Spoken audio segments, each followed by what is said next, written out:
Okay, A Quiet Place 2. We just saw last night. Of course, I'm doing what's going to be predominantly a movie review channel, and I'm standing by a bookshelf, but that's just because my office is a little messy. We saw it in IMAX, came back with this nifty little poster they gave us. Pretty cool.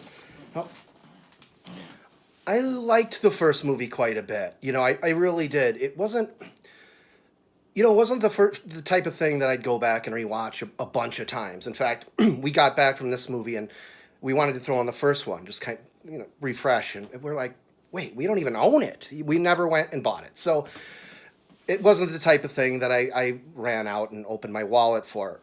That said, this new one, A Quiet Place 2, I think is leagues better. Leagues better, man. The writing is better. The performances are better. The direction is better. There's three things. The main thing is that, from what I understand, Krasinski, who's a great director, I love Krasinski, obviously, from The Office and some other stuff, but he didn't really know horror that well when he did the original. Apparently, that's what I've read. In fact, he had to sort of hit the books and get in touch with the pacing and whatnot. But now he's had more time to know what works and what doesn't. So the horror aspect of this is especially works better. I mean, everything works better, but there's a lot more really effective horror.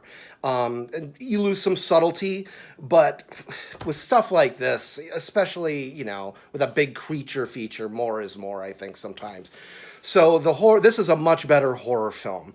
The second thing I would say is that the performances are better. As much as I like Krasinski, obviously, this is his brainchild. He knows this material better than anybody.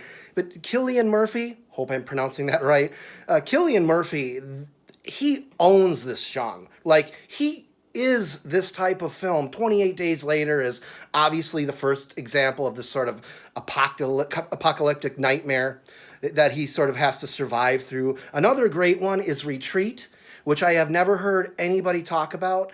Retreat. If you like Cillian Murphy and you like this kind of like nightmarish post-apocalyptic survival scenario, Retreat. Rent that if you can find it. Really super obscure film, but very, very dark and gnarly and well acted and potent. But Cillian Murphy is wonderful in this. I mean, in terms of a character, I think he came through much better than Krasinski, and that brings me to the third thing, which may be that for his first film, acting and directing, obviously he'd done it in The Office, but acting and directing here, he has one scene, but I think he was just more focused. The direction is more focused. This is a more focused film, and because of that, which is the main thing I want to talk about, is a lot of people had plot problems with the original. They thought there was plot holes, especially involving the situation at their farm, for a lot of reasons. I'm not going to get into all of them.